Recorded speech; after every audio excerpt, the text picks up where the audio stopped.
moving forward.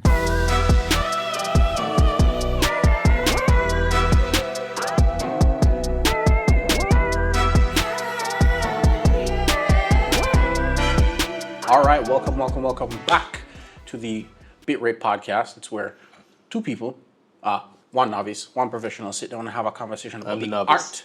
Yes, I've leveled up since last episode. We have a conversation about the art and business of videography, photography, content creation as a whole, frame by frame. So we are your hosts today. I'm Shaquille. This is Dwight. Today we're going to go through step by step what you should do if you're going to get started out in video. We're going to cover the video, the audio, the lighting, the composition, which is also part of video. So without any further ado, we're going to start with what you're seeing, video. And I'm going to need help from you, Dwight. You need to start us off with, what should we start with first if we're going to tackle video? If I were to be handed as a beginner a camera, or even if I wanted to You already capture. have a camera. Good point. Good point. So that's the first point. Yes. Anybody who has a decent smartphone made in the last 3, 4, 5 years, Yeah. you already have a good camera. Especially if you have one of the more high-end iPhones or high-end Android phones.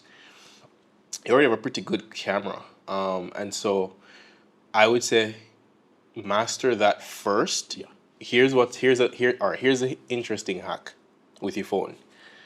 Most smartphones have an app that you can download that gives you manual control over the camera. Some of the phones have it like within the camera itself, within the native camera app. But for most phones, you can download an app. I think Blackmagic has a camera app. Mm-hmm. I think there's another one I can't remember. But let's say download the Blackmagic camera app. It then gives you manual control of aperture, shutter speed, and ISO. All right. Those are the triangle of exposure, right? So if I say aperture, Yes. what does that mean to you? To me, or what I learned from just read enough, is the opening of the little fan blades in a lens and the distance of that opening. That is what the light passes through to hit the sensor. Did that pass? You see that? Professor? That's just a very good, simple way to look at it. Yeah, it's the opening of the aperture opens and allows light to hit the sensor, right? Mm. And so the wider that opening is, the more light comes in, right? Now that will do two things. It will let more light in if you open it up, but it also will separate what's in focus a lot more from what's out of focus, which is what we call depth of field.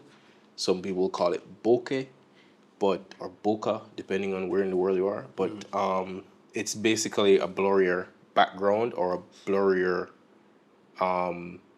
foreground, depending on what's in focus, right? So, for example, our camera right now is set to...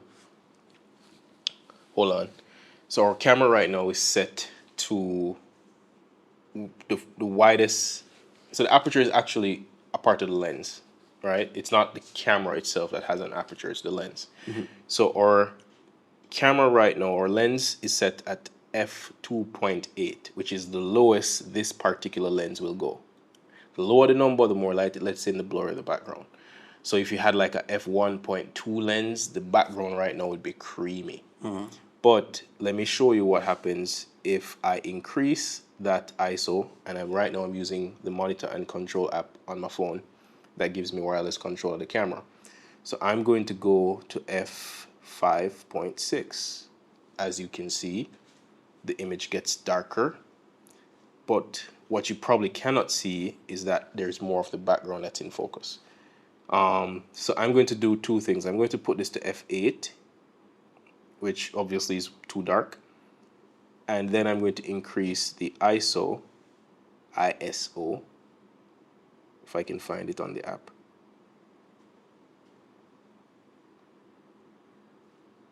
ISO is going to set to 2500.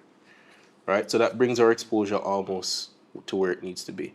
So what you're probably seeing is there's more of the curtain that's in focus, and again, the image got darker with the aperture. So that's the first two things that you'll typically adjust in my world. I'm either adjusting aperture or ISO most of the times because my shutter speed is set to what I want it to be, which is 180, right? So just to make sure that people are following, if we didn't go over the description of an ISO, the ISO is, correct me if I'm wrong here, is the sensitivity of your camera's sensor. So it is responsible for how much light is hitting the sensor and how sensitive it is to that light. So right. With that being said, it is artificial. Right. So everything else, the shutter speed and the aperture, is actual light. That it's more light that is letting into the lens, into the sensor, right? ISO is then that sensor artificially increasing the brightness. And so that will usually increase grain. For this particular camera that we're using, Sony FX30, there's two what you call native ISO, which means the camera has been optimized for these two values to have the most amount of clean image with low noise, right? So for me, it's 800 or 2500. Right now, it's 800 f2.8 with our ISO. Sorry, not our ISO, with our shutter speed at 180 degrees, which means double the frame rate that we're shooting. So we're shooting 24 frames, 23.98, and then the shutter speed is going to be 48, 1/48, right? So that's the 180 degree rule, which means your shutter speed is double your frame rate. Why that's important is it gives you natural motion blur. If you're looking at the motion blur, it looks natural. It looks like what your eyes would see in real life, yeah. In real life. If I change that, now I'm going to do some stuff that's going to kind of throw exposure off, but I'm going to increase or ISO, which to the high base, yeah, and then I'm going to drop the shutter speed to about 90. Right? Now that lets in less light, but the motion blur is sharper, so you're seeing less blur. Yeah. Right? If you're and this probably doesn't look very natural to your eyes. Yeah, I don't know how well this will come across on YouTube land, but this is not very natural. If I increase it a little more, sorry, we're underexposed. You see, there's almost no motion blur between my hands. So it's not natural. It's not the most natural thing. So these are just the basic rules. Yeah. Rules can be broken. For sure. And these rules are more so, in my opinion, guidelines for how it is that you should have your image be properly exposed. This is when everything looks nice and in focus, it's well lit, and things are moving with the right kind of motion. Right. So this is just a beginner. So if any of that confused you, you can probably pause, go watch it again. There are definitely more videos online that tell you more about those things. These are just to get you introduced. So I just use that to show you can use your phone app. Typically, there's an app that allows you to adjust those values. Yeah. So you can start to manipulate exposure. You can manipulate depth of field. You can manipulate motion blur. Yeah. So if you were starting out, I would say use your phone and learn how to use those use that exposure triangle, and that will get you a long way off to when you get a professional camera or even a consumer level camera. You know what these things in your camera will do. Resolution, right? A lot of persons, well, not a lot of persons. I imagine a lot of persons don't think about the resolution they should have or they should be using if they're just using their smartphone. Is it something that you think persons who are starting out should care about? Is like 1080p okay? Is 4K okay? Well, yeah. If you're starting out doing work for people, the very, very, very basic minimum you should have is 1080p. But I will go as far as to say there are decent cameras right now, like point and shoot cameras or even entry level cameras from I think basically all the manufacturers. I'm a Sony shooter, so and when I say I'm a Sony shooter, it doesn't mean that I think Sony is the best camera. Right. It just happened to be what I started out using. I liked it. It got me good results, and so I just kind of stuck with that ecosystem. My lenses are Sony, so I'm just not. I have no motivation to do the whole lens swaps stuff, right? So take that as it is. Yeah, I this is probably not lost us. half of you because I said that. Yeah, but that's fine. There's this not like a partisan thing. Telling you, I'm not particular to any brand. Yeah. But I can recommend 2 Sony cameras right out the gate. If you're entry level, you have a $500-$600 budget for an okay camera. I would say the Sony ZV-E10 or the E10 Mark II if you can bump your budget up a little bit more.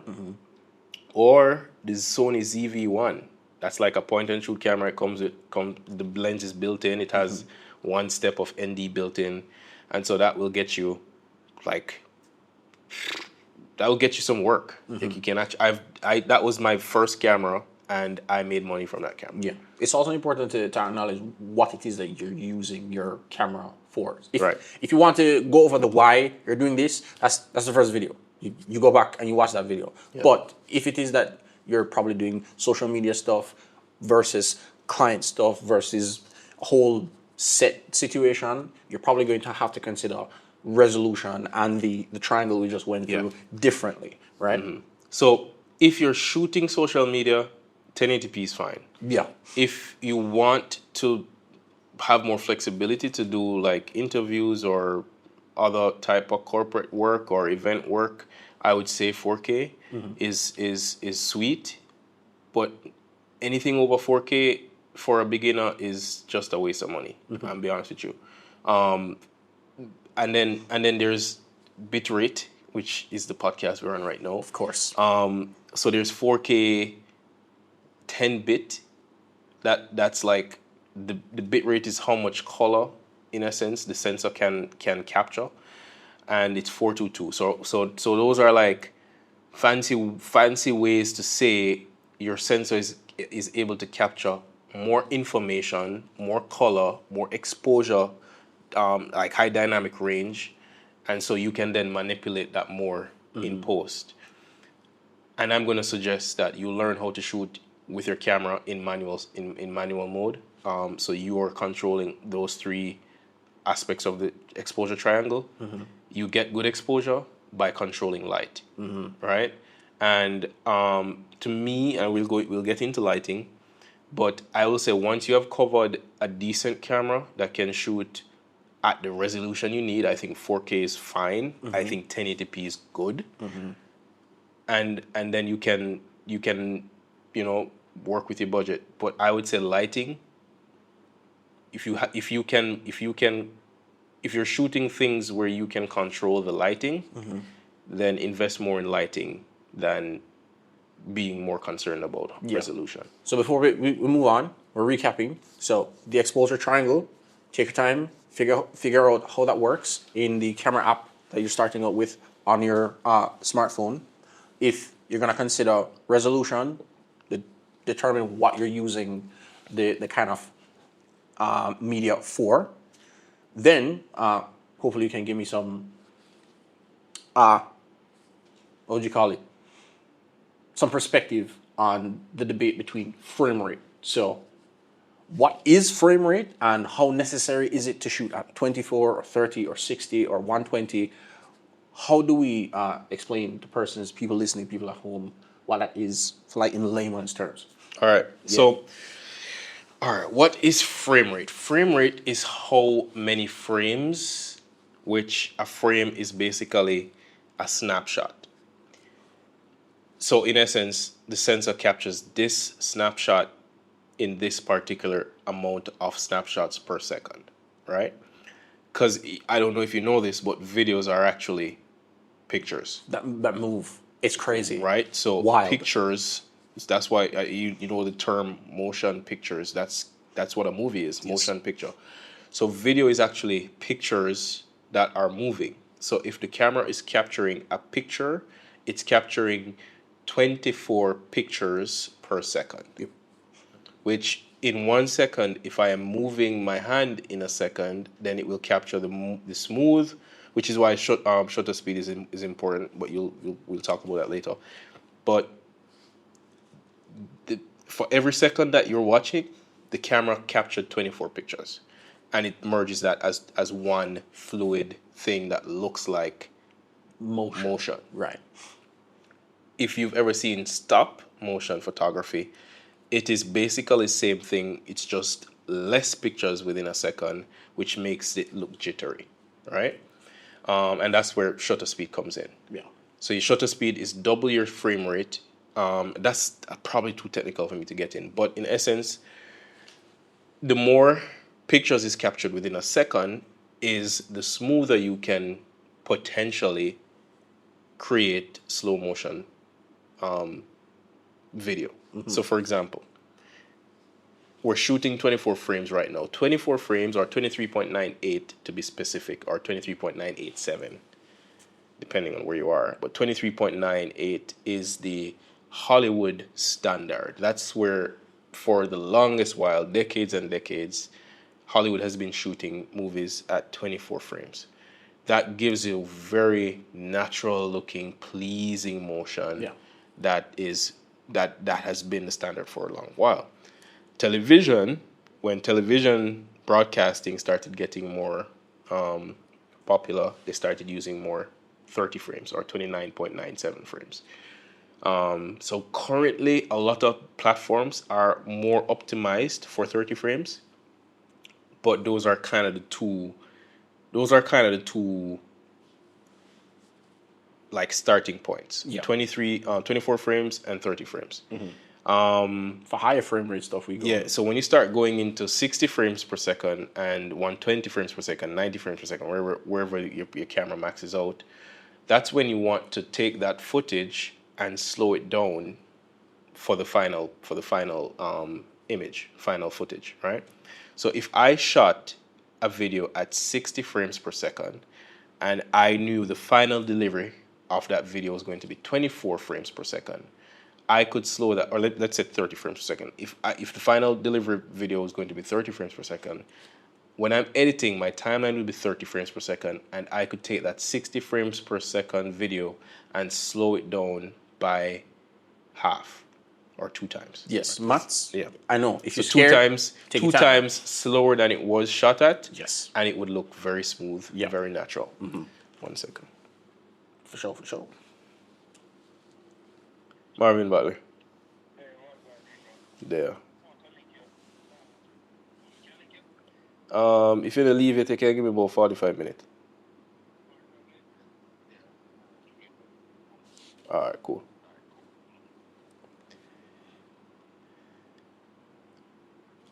All right. So we're speeding through? Yeah. Nice. All right. So higher frame rate stuff, you're allowed to slow it down so it looks smooth, it looks cinematic. So yeah. So if and then 120 frames. If you shot 120 frames on a 30 frames per second timeline, you could slow that footage down 4 times. So that's slower motion that looks smooth and very cinematic. yeah. Dare we say? So moving on to lighting. Remember, we're just touching on the very basics to get you started, to get you comfortable, because hey, that's what we do. Moving on to lighting. Give me a brief overview of why you think lighting is very, very important in making video so much more impactful for the kind of stuff that you do. So, and this is kind of where the comment section will probably go off. Yes, please go off. There's this debate between what a videographer and a cinematographer is, right? And I don't know who's right, but this is how I view it. A videographer is someone who captures an image, captures a scene, captures a circumstance as it is, right? So he's just going out with his camera and he's probably just adjusting his in-camera exposure to make what the scene looks as beautiful as he can make it look, right? So that's typically event coverage, like landscape videography and animal videography. You're just you're just taking natural lighting. That's actually a very good technique to learn, by the way. Learn how to light with natural light. So you're using natural light to, you're not necessarily shaping the light or in any way. You're not manipulating it. You're just manipulating your camera settings to get good exposure, right? Now, in some scenarios, that's good and that's fine. But in other scenarios, you want control, right? And that's where the cinematographer term will typically come in, where a cinematographer does more manipulation of lighting in a scene to create the image that he wants. Yeah. So that includes bringing in light and subtracting light. So taking away light, blocking light, negative fill.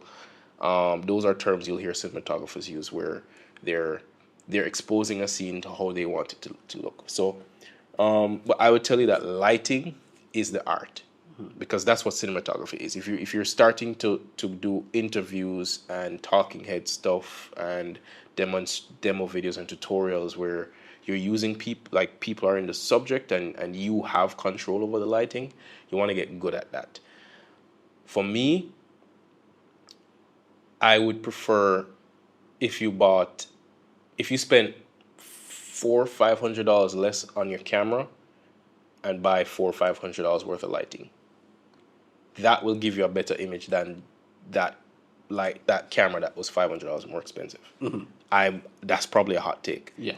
But I'm a firm believer that if you learn how to use lighting well, if you have decent quality lights, like continuous video lights, you can make any decent camera look amazing.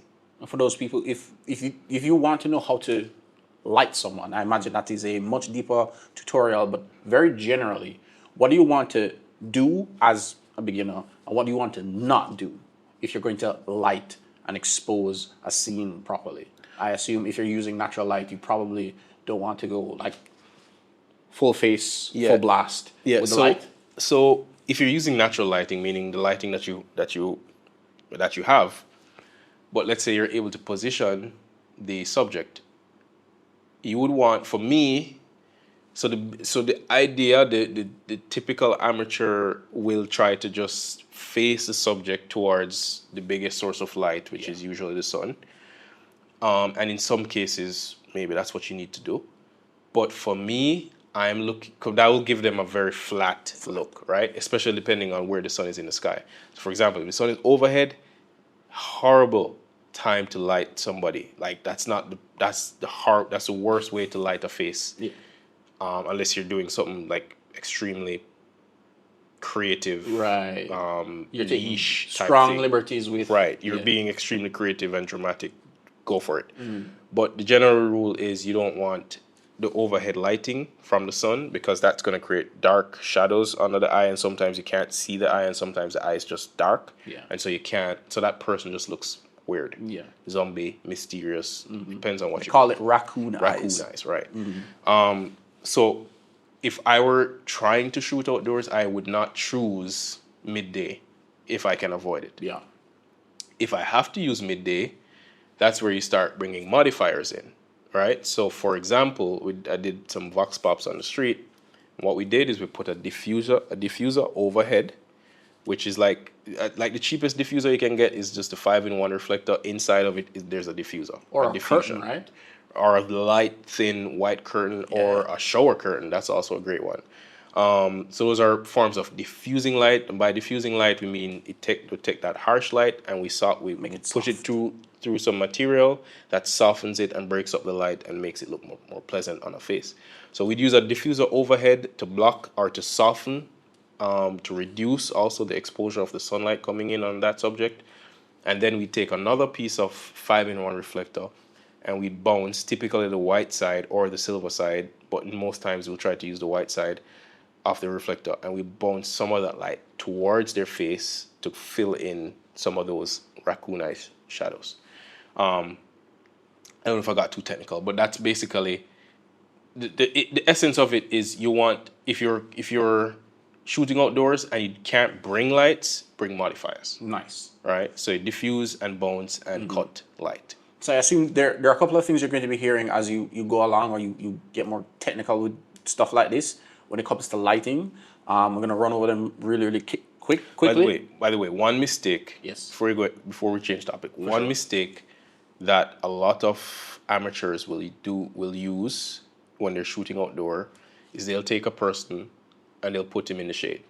So the subject, put him in the shade, and then all of the background is just bright. Yeah. Because you can't control the background. You put them in the shade, and so you adjust your exposure for them in the shade. But no, they're probably properly exposed, but then your background is blown out. Right? I've done this because, like I said at the beginning, I'm an amateur. Yeah. So to talk to this guy. Yeah. So yeah. And sometimes that's all you have to work with, and so you have to work with what you have to work with. But you'll hear people say light for spaces, not faces. What that means is if you have control, I would not put the person in. Like I said, I wouldn't put them in the shade. I'd keep them in the sun, diffuse the light from the sun, and then drop the exposure to match, because their face and the outside background will be closer matched. And so you'll have good exposure on them and still be able to see the background. Okay. Nice. So yeah, that's just maybe a beginner tip. For sure. So key light, edge light, what do you call it? Environmental light or lights around you. Can we quickly run over those things again? If you're still listening, like it, share it, comment, please, like that you're still here. Yeah. Hopefully this is valuable to you guys. So all right. key So light. if you're doing faces, people, and even in like product photography or videography, you'll hear the term key light. Key light is the main light that is providing the source of light. The main source of light that's lighting the subject, right? For us, we have our key light facing us directly. We only have one light that we're using right now, and it's directly behind the camera, and it's providing even lighting. It's giving us decent exposure levels, right? Yeah. Then we have what we call edge lighting. Now, if you watched our previous video, you'll probably see that it was kind of flat. There was no, there's no creativity. There's no character to that lighting, and it was just because we were moving fast and we couldn't set up too much lights. But anyways, now if you're looking at what's going on, you're seeing some light on the background.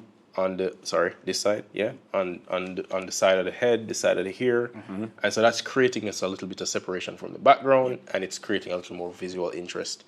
And for us, so for me, in my typical lighting, like an interview or someone talking to camera, I have to have at least two lights. If I have control over that, I'm using the key light to light the subject. And then the edge light, hair light, backlight, you'll probably hear those terms interchanged. That light is then creating some separation, creating some visual interest on the back end, the rear of that person. If they have hair, then you'll probably, and if you get high enough and they have hair, you'll get a little bit of character and a little visual interest in the hair. If they have a beard, you'll probably see that light kind of come through the beard a little bit and give a little more visual interest. Typically, for me, my personal taste, my edge light will be warmer than my key light.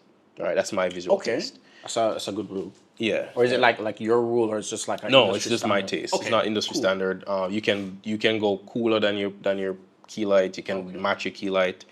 I know most people tend towards making it warmer than your key light, but it's not a rule. It's not a hard and fast rule. And again, every single rule, even if it is a rule, you can break it. You can break it, right?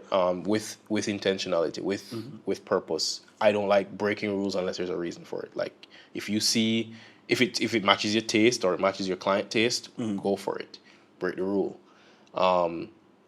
And so we have a key light giving us our exposure, and then we'll have our edge light, and then depending on the kind of video you're shooting and the client what the client wants, sometimes they want more drama, right? Sometimes they want more shadow, more contrast, and so what we'll typically do then is sort of this technique called Rembrandt lighting, right? Rembrandt lighting is where you take your key, which right now it's directly in front of us. So we take our key and we come around to the side. Let's say I was lighting myself. I would take the key and I'd probably come around this side because the camera is here. So I want the key to be lighting this side of my face. Yeah, at the 45-degree angle. Yeah, about a 45-degree angle from the camera. Yeah.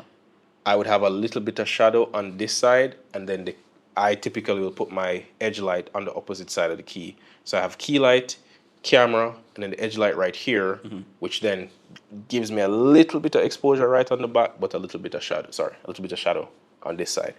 And that's if they want drama. Sometimes on this side, there's like a reflective surface or a white surface, or sometimes you're still getting too much light on this side of the face, depending on what you want. So then we'll bring in what we call a negative fill, which is a black piece of material, cloth, duvetine, or I don't like most a lot of people use like moving blankets or sound blankets. Okay.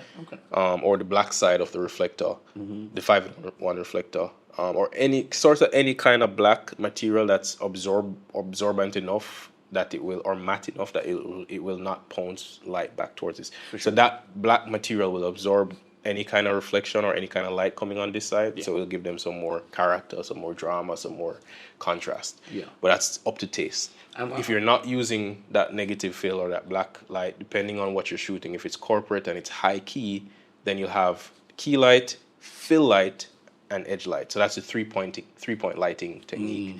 But in a lot of cases, I'm using 2 lights and potentially either a bounce, like the white side of the reflector, to bounce a little bit of light towards this side, not much, just a little bit, or depending on again what we're shooting, or the black side of that, some black material to create contrast. So I'm usually using 2 lights, not 3.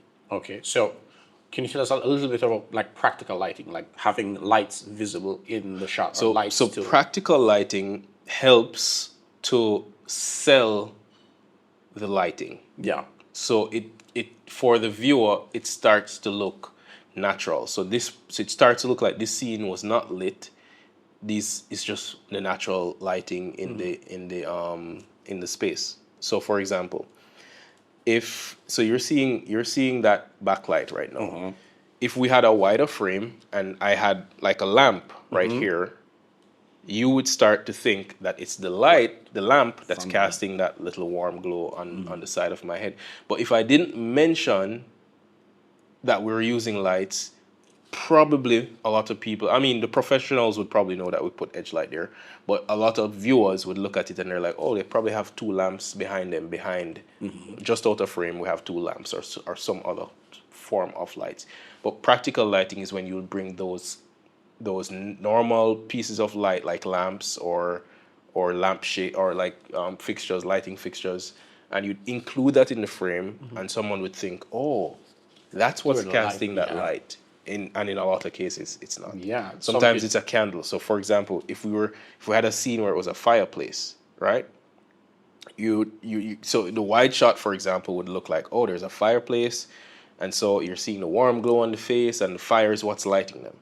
When you're going on a tight shot, typically they'd bring in lights. So there's a warm glow, there's some kind of light that's creating that warm glow, and that is what we call practical lighting. Yeah. It's in essence some form of lighting that's in the frame that causes the viewer to believe that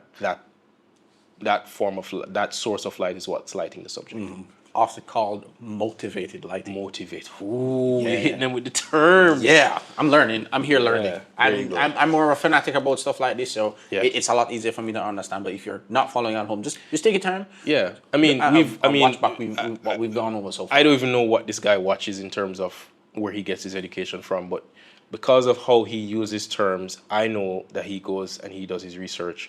He's watching cinematography tips. He's watching lighting techniques and all that kind of stuff, because that's what I do. I have no formal training in lighting techniques. I can't really tell you too much scientific stuff in terms of like ratio, like shadow and contrast ratio and all that kind of stuff. I really can't explain to that depth, but I understand enough to actually use it in real life. And I think that's where you need to do research. That's where you need to learn. That's where you need to, sharpen your skills. Yeah. Yeah. So the third thing that we're going to end up rating at the end of this video is what they consider half of video, audio.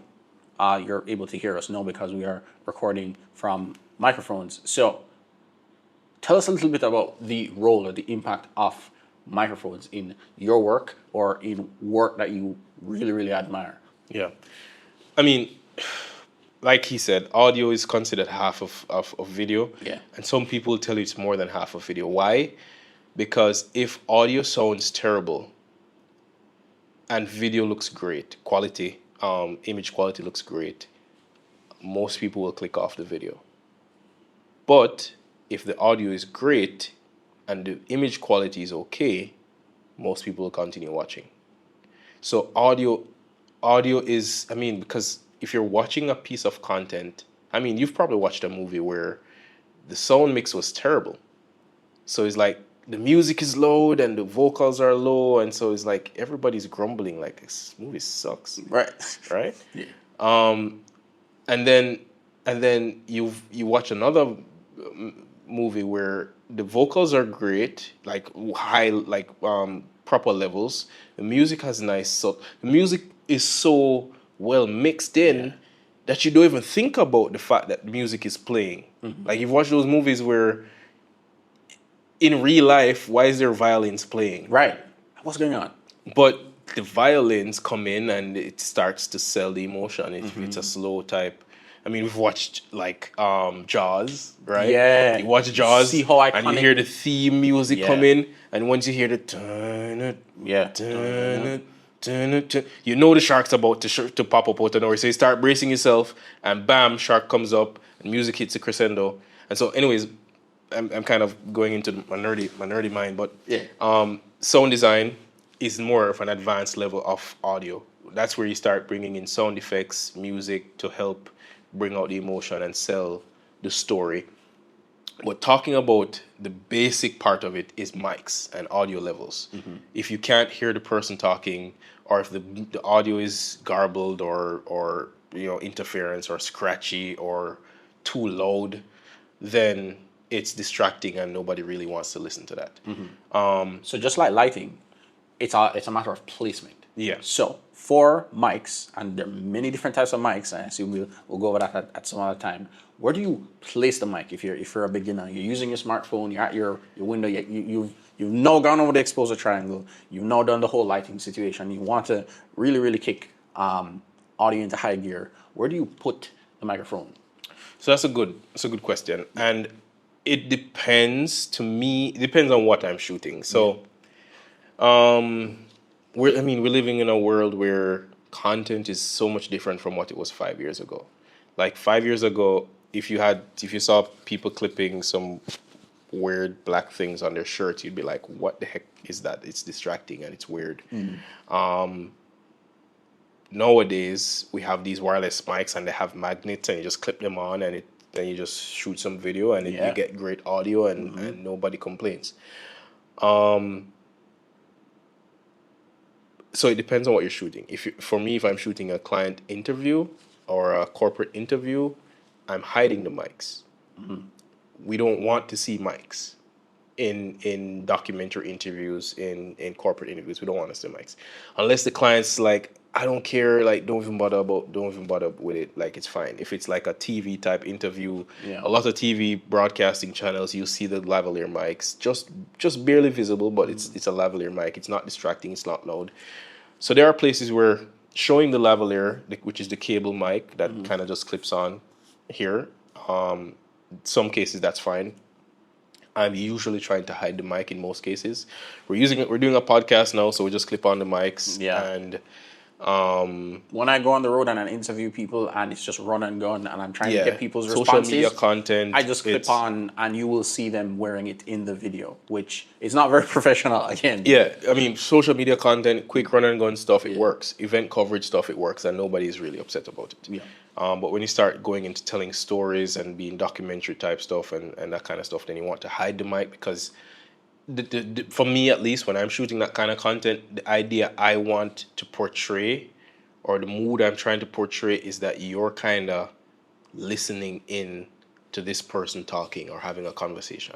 And so if you were listening in, you wouldn't have a mic on the shirt, right? It's like just a conversation between that guy and the interviewer, and you just happen to be watching, right? And so you don't need to see a mic.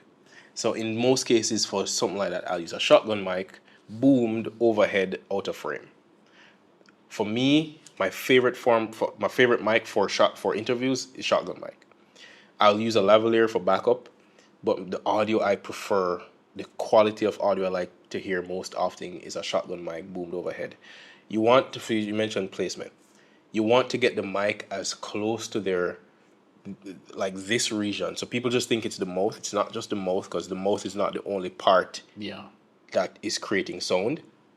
It's the whole vocal cavity. Yeah, a lot of the sound is coming from the chest, the throat, the larynx, right? So a lot of the sound is coming from here, and so you're hearing the depth, like especially the lower tones, the depth and the strength of the voice is within this region, and so you want the mic somewhere within this region, right? Or pointing towards this region, right? So lavalier mics, clip-on mics, we can usually get them within this region, and so you'll get nice, clear, full of depth audio. So persons might be asking, well, what kinds of mics? Well, there are things that you have to consider before you think about types of mics, called polar patterns, right? It is the region around the capsule of a microphone that captures the audio. So for lavalier mics that we've been talking about, is omnidirectional. Don't let that word scare you. It is just taking audio from everywhere, basically. Everywhere. Yeah, but obviously the sounds, the sources that are closest to it will be the loudest. Yeah. But it will still be picking up a lot of ambient sound. Right. The shotgun mic that he mentioned, that's just a tube-shaped microphone that's usually on the top of a camera.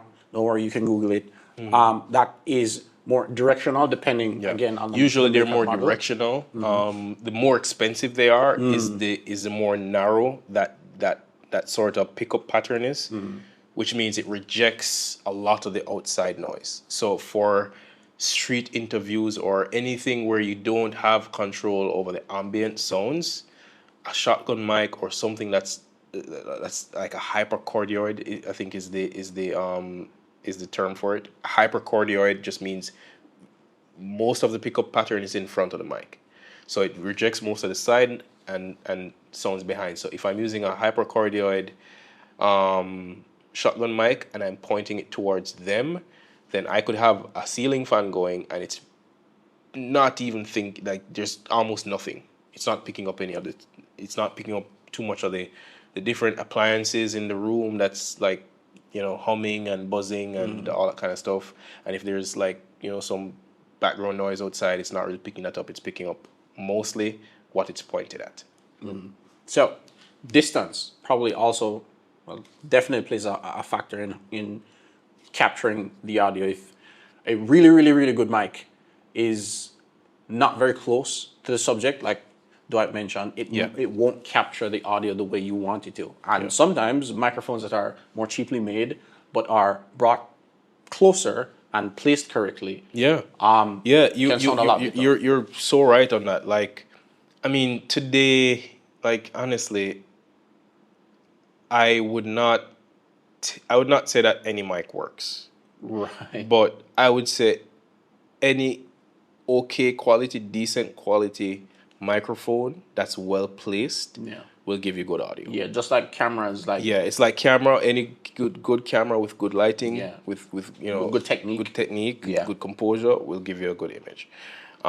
So I'm not going to join the debate about which one of the wireless lav mics are the best. There's Rode, there's DJI, there's Hollyland, there's Sennheiser. They're all making great mics, and then there's the cheaper qualities like Boya and Saramonic, and they are all, honestly, they're all good. Very good. Especially for, again, you have to ask the question, what are you going to use it for? If you're going to use for social media, almost anything will work with decent quality if you place it well. I would typically stick within. So I sort of look at them as the big four. In terms of lavalier mics, there's and in no particular order, people. Right. We're no favoritism. Yeah, no favoritism. We happen to use DJI just because it was the one that made sense for me when I was buying it. So there's DJI, There's Rode. Not Sarah. Sennheiser? I'm shooting myself in the foot. Hollyland. Yeah. And what's the fourth one? I lost my train of thought. Sennheiser? Sennheiser. Yeah. Right. So those are like the four Like wireless lav mics Yeah. I prefer Yeah. and I would recommend if you were trying to get a lavalier mic. Yeah. Why I like these wireless lavalier mics is because they start to become fairly versatile. Oh yeah.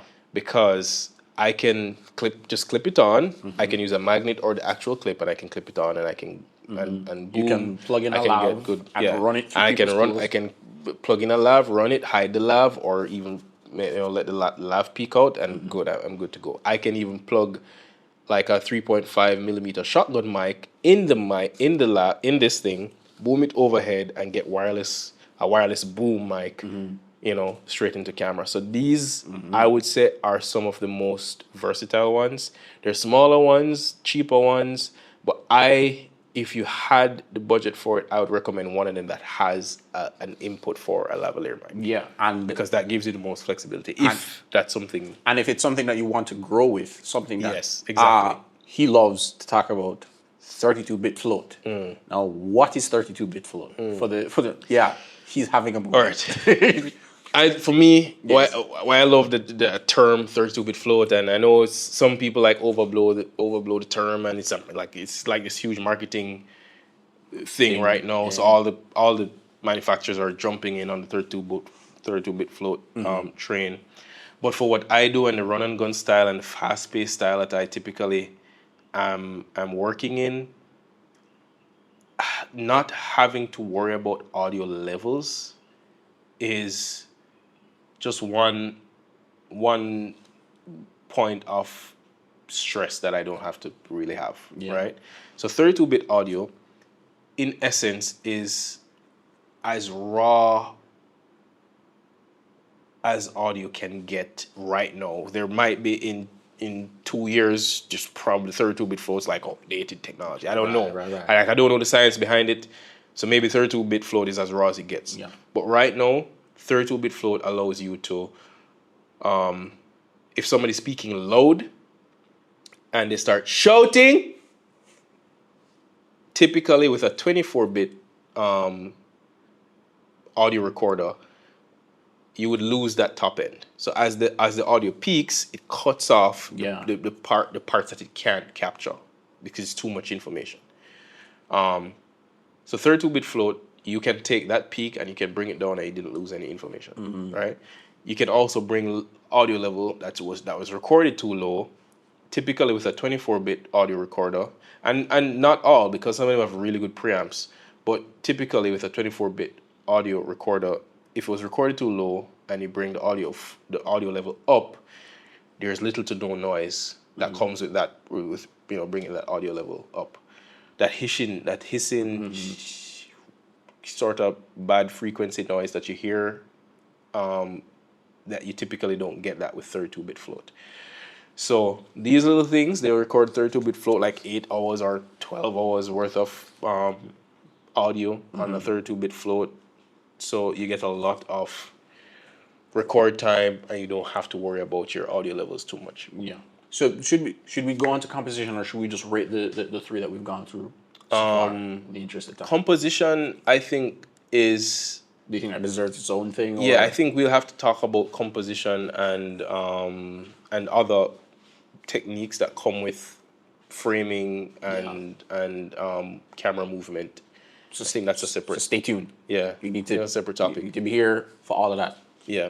But right now we're just covering the basics. Covering the camera, the audio, and the lighting. Yeah. Right? We want to ensure that you have the very basics starting out. So let me give you some overarching recommendations. Yes. For camera, get the best camera that you can afford. Yeah. That allows you to then get one or two decent lenses and one or two decent lights. Okay. Right? So if your budget was $2,000, don't buy a $2,000 camera.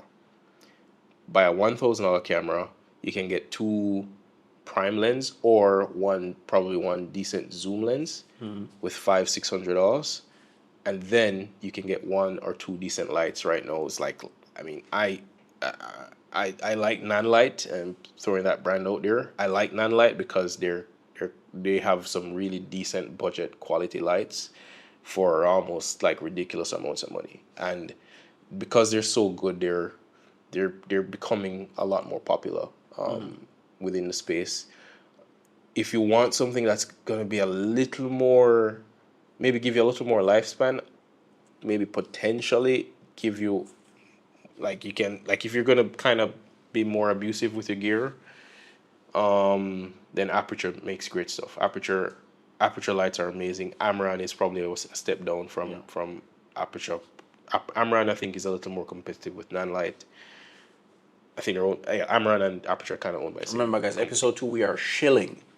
All right, shilling. We're getting. Yeah. Yeah. We're just getting warmed up. Yeah. Just getting warmed up. So, anyways, lighting for me, audio. Focus on that before we talk about this next time. Before you go buy the gimbal. Yeah. Before you go buy the drone. Yeah. Get yourself some decent lights. Yeah. Yeah. So, out of everything that we've covered so far, the video, the lighting, and the audio, we need a rating. Remember, this is bit rate, so we rate things, right? So, for the video, what would you rate that in terms of like how much you need to understand the technique before you proceed? If you're a hobbyist, Out of 10. If you're a hobbyist, you can you can shoot on your phone. Yeah. If you're shooting social media content, you can shoot on your phone.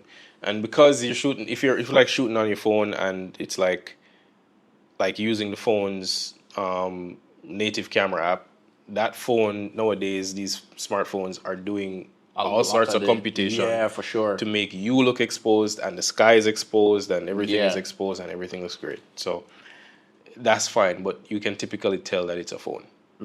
If you start doing content for clients and customers, then you need to get yourself a decent camera. Work your way up to it. I don't buy everything all together. I started with one camera, and then I got a little cheap light, and then I got a little cheap little shotgun mic, like on camera shotgun mic, and that was my starting point, right? And then you take that and you bump that up, you bump the camera up, you kind of level up as you go, but I think a lot of times people jump too much into the exciting things. Yeah, because it's big, it's flashy. Yeah, the gimbal and the drones are very exciting. The slider, very exciting. It's cool. I mean, it's cool stuff, right? But if you want to really level up your game, level up your lighting skills and your audio. Yeah, but for video, what's your rating out of 10? Mine is like a 3. Because for like in terms of camera. Yeah. I'd say like 4. Yeah, these glass and metal boxes that we have in our pockets make it super easy, super simple. Yeah. Even though we recommend manual mode, like going automatic. You can do manual mode on your phone. Yeah. And depending on what you're doing, start with auto. Yeah. Start with just a native camera app on your phone, and that will get you. So is the rating 3? 3, 4. Yeah. 3, 4. All right. So lighting. Lighting is like for me. Right now, I nerd out. Yeah, you should have seen it with these lights, man. It was going crazy. Yeah, I nerd out more about lighting than camera. Like, I just bought 2 light stands. I was so excited, like for the stand, for the light, stands, bro. It's like it's just a metal piece of thing. Yeah, I'm excited about it. Yeah. So like grip and lighting accessories are almost my favorite things these days. So I'd say a 10. 10. Wow. 10. Okay. I'd be more excited for Nanlite and Aputure coming out with a new product than Sony or Canon coming out with a new camera. I'm going to go 6.5, particularly because for me, usually where I'm shooting things, it's natural lighting. It's natural lighting. It's more controlled lighting. I'm getting more and more into the idea of creating lighting for a space. So I want to get those little portable lights, those lights that you can put in different places. So it's interesting that you mentioned that, because when I say lighting, I'm nerding out about lighting. It's not just the light itself. it's also the modifiers that comes with those lights. Oh yeah. Oh, right. yeah. So that's why I was so excited about the light stands, the C stands, right? Because this particular C stand is very budget friendly, and it comes in a case that's easy to carry 2 C stands, right? So that's why I'm kind of nerding out about it. But modifiers like diffusions, negative fills, like things like Fresnels and spotlight, conical snoots, optical snoots, and that kind of stuff. Those are things I'm nerding out. I know you guys are glazing over right now. Like half of that you probably the man just says snoots. Yeah. All right. Snoots are fun. Yeah. You can Google what an optical snoot is. But these things, and a lot of the times they're a lot cheaper than camera gear and gimbal and drones, but they are very much overlooked. And for me now, I'm excited about getting modifiers and grip essentials like clamps. Yeah. Stupid nerdy stuff like Cardellini clamps. Yeah. And quarter stop grid cloth. Like that's kind of stupid stuff I'm nerding out about. Yeah. Yeah. So the final category, audio. Audio is For me, super it's the big important. boy. Yeah, that's the big boy for me. I go 9. I would go 9 out of 10 because I go as far as a 10 out of 10 because if there's no audio, there's no video. For real. The thing is, I've noticed the vast difference between what it sounded like when I was just using the audio from my phone versus when I had a wireless. It is a huge jump. Yeah. Because just recording with the mics on your phone. Yeah. I mean, they hear you. Yeah, but it's not. Then when you clip on a mic on that, bro. Yeah, and the wireless microphone that I had, it has noise cancellation. I'm telling you, technology is great. You can now isolate a noisy area and just focus on someone's voice in the edit. It is great. It is amazing. So 9 out of 10. And then, I mean, even with like AI right now, the editing software I use has an amazing AI noise cancellation. It's like you'll be standing on the corner of a street, noisy cars, trucks, people, wind noise, and you click noise cancellation in the software. And it just zooms in on that person's voice and nothing else exists. So, I mean, what a time to be alive. Man. Yeah. We're in such a great time. Great stuff. For video and what a great time to hit the like button. You know, to comment. I thought they already did that. Yeah. What you waiting on? I don't know. But it is a awesome time to be alive with all of this stuff. Hopefully, all of this stuff that we've gone over has been valuable for you. Hopefully, you're still with us. Hopefully, you're going to be around for more stuff to come. So, do we have a sign out? Do we have a sign out? No? Until next time? Until next time. We'll see you. See you. Bitrate Podcast. Yeah. All right, that's us. That is us. How you feel? Some food, bro. Yeah, I need some.